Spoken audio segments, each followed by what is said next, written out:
क्या सच में महादेव इस नाग पर्वत के शिखर पर रहते हैं? आखिर क्या राज है इस नाग पर्वत का? आखिर क्यों डरते हैं लोग इस पर्वत पे आने से? क्या वाकई यहाँ पे नाग और नागिन करते हैं बाबा की पूजा? आखिर क्या है राज इस नाग पर्वत का? क्या वाकई इस पर्वत पे महादेव का वास है? हमारा सफर शुरू हुआ गरौठा धाम से, जाना था झारखंड धाम, क्योंकि उसी झारखंड धाम में स्थित है नाग देव का पर्वत। हम झारखंड धाम में तो पहुंच चुके थे, पर हमारी मंजिल थी उस नाग पर्वत पर जाना, जिसका रास्ता हमें मालूम नहीं था। फिर पास में नदी पे जब हमने महंत ऋषियों को स्नान करते हुए देखा, फिर हम उनके पास गए। पहले हमने उनका आशीर्वाद लिया, फिर हमारे ही टीम के रामेंद्र भाई ने महंत ऋषियों से उस पर्वत का, उस नाग पर्वत का अलौकिक रहस्य पूछा और उस पर्वत पे जाने का रास्ता भी पूछा। जब ये पूछा तो ऋषि मुनियों ने उस पर्वत पे जाने का रास्ता भी बताया और उस पर्वत के रहस्य भी बताए। रहस्य कुछ ऐसे थे कि उस पर्वत के शिखर में एक चट्टान पे महादेव विराजमान हैं, वो भी पिंडी स्वरूप। आखिर क्या है राज? मुनियों से बात करने के बाद पर्वत तो हमें दिखाई दे दिया, पर उस पर्वत पे जाने का रास्ता कहां से जाता है, ये हमें खुद ही खोजना पड़ेगा। नागनाथ का वो रहस्यमयी पर्वत जो कि हमें दिखाई दिया, पर उस पर्वत पे चढ़ने के लिए रास्ता हमें कहीं से नहीं मिल रहा। रास्ते को खोजने के लिए हम जंगल में भटक रहे थे, कहीं उधर तो कहीं उधर रास्ता को खोज रहे थे। रास्ता मिलने के बाद हम उस पर्वत के ऊपर जाने वाले थे, क्योंकि आखिर क्या है उस पर्वत के शिखर का राज? कभी भीड़ जंगलों के बीच से तो कभी बड़ी बड़ी चट्टानों को पार कर आखिर हम उस पर्वत के बिल्कुल पास पहुंच चुके थे।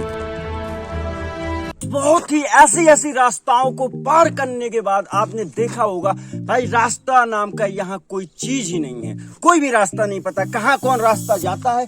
पर गाइस फाइनली हम आ गए हैं अपनी मंजिल में। आप देख सकते हो गाइस, जो यहाँ के ऋषि मुनि साधु सब ने बताया गाइस यहाँ की विशेषता, जो कि है नाग मंदिर। तो गाइस इस पर्वत के, आप विशाल पर्वत जो देख रहे हो हमारे पीछे, इसके पीछे ऊपर हमें चढ़ना होगा इन सीढ़ियों से, फिर हमें मिलेगा नागलोक। तो क्या है नागलोक का रहस्य? क्या वहाँ वाकई गुफा है? क्या वाकई वहाँ पे ऋषि मुनि समाधि लिए हुए? क्या है राज? चलते हैं और पता करते हैं एक एक राजों। पर्वत का रास्ता मिलने के बाद हमने इस पर्वत पे चढ़ना प्रारंभ कर दिया।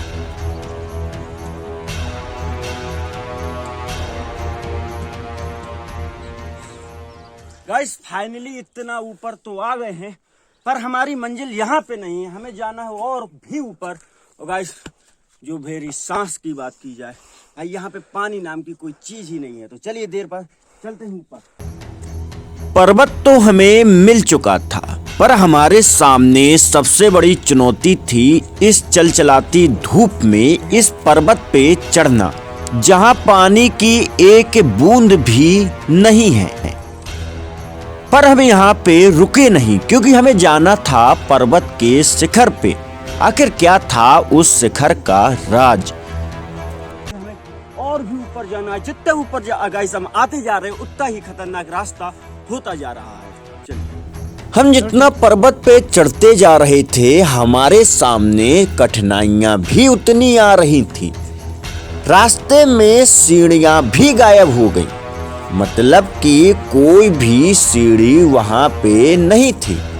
अब हमारे सामने बहुत ही दुर्बलता वाला रास्ता था, फिर भी हमने हार नहीं मानी क्योंकि हमारी मंजिल थी पर्वत का शिखर। सो फाइनली गाइस हम यहाँ तक तो आ गए हैं और गाइस यहाँ से आप मेरे पीछे देख सकते हो सीढ़ियाँ गायब हो गई। मतलब यहाँ पे सीढ़ियाँ नाम की कोई भी चीज नहीं है, यहाँ पे कोई भी सीढ़ी नहीं है। अब हमको इन्हीं पत्थरों से चढ़कर जाना होगा। और गाइस ऊपर बहुत सारे बंदर बैठे हुए, मतलब कि लंगूर बैठे हुए, उन्हें हम दिखाएंगे आपको। अगर वो बोले नहीं हमसे, नहीं तो हमें भागना भी पड़ सकता है। आइए गाइस। अब हमारी हिम्मत जवाब देने लगी थी। कई बार तो हमने वापस लौटने का फैसला भी किया, पर हर बार प्रभु श्री राम और महादेव का नाम लेकर हम आगे बढ़ते गए, क्योंकि हमें जाना था पर्वत के शिखर पर। आखिर राज क्या है महादेव के उस प्राचीन मंदिर का। सो गाइस हम लोग बहुत ऊंचाई पे आ चुके हैं, करीबन 15 सीढ़ी चढ़ के ऊपर आए हैं। अब यहाँ पर सीढ़ी भी खत्म हो गई है। अभी हमको बहुत ऊंचाई पे जाना है। आप देख सकते हैं पीछे हमारी तरफ देख रहे हो। हम लोगों को रास्ता का कोई पता नहीं चल रहा किस तरफ से जाएं। बहुत थक गया हूँ, बहुत प्यास भी लगी है। यहाँ पर पानी भी नहीं मिला है। अब बताइए, और आप ऐसी जगह पे आए तो एक पानी की बोतल साथ में लाएं, नहीं तो आपको बहुत परिस्थिति से जूझना पड़ेगा। पर्वत की चोटी के जितने हम समीप जाने की कोशिश कर रहे थे, उतना रास्ता आसान नहीं है। जितना हम पर्वत के ऊपर चढ़ने की कोशिश कर रहे थे, उतना ही हमारा गला सूखता चला जा रहा, क्योंकि ना हमारे पास एक बूंद पानी था और ना ही पर्वत पे कहीं भी पानी था।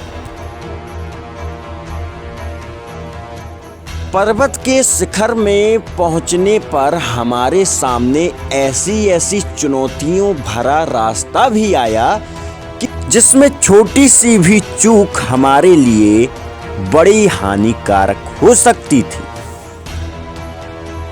पर हमने संभल कर एक एक रास्तों को, बड़ी से बड़ी चट्टानों को आराम से पार किया, क्योंकि हमारी मंजिल थी पर्वत का शिखर।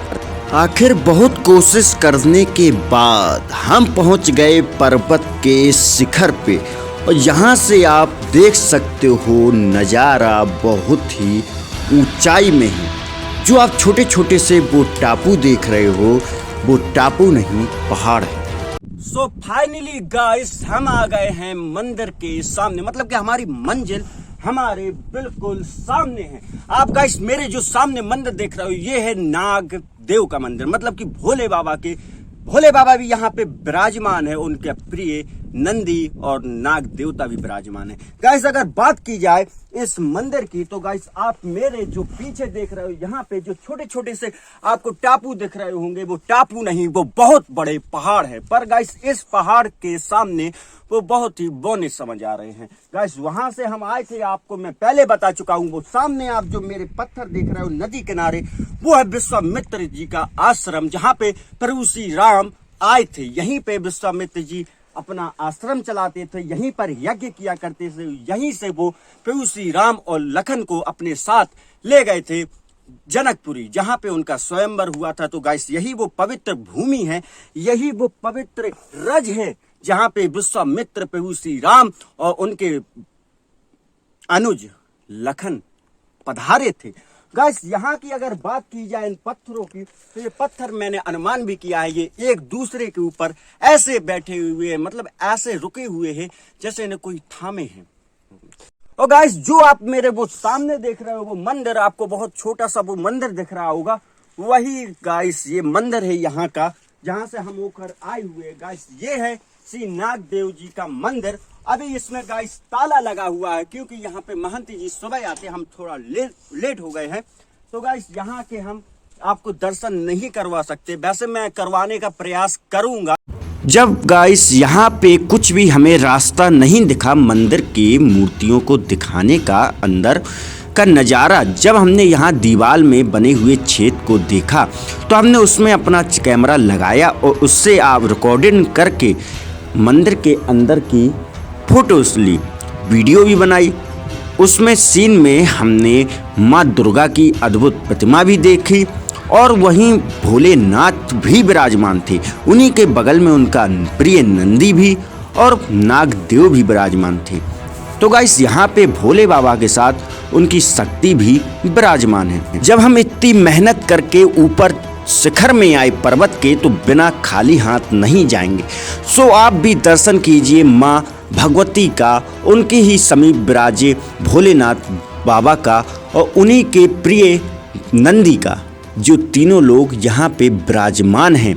ये दरबार अद्भुत दरबार भी है, ये भी किसी कैलाश पर्वत से कम नहीं। यहाँ पे आइए, ये है यहाँ की महानता।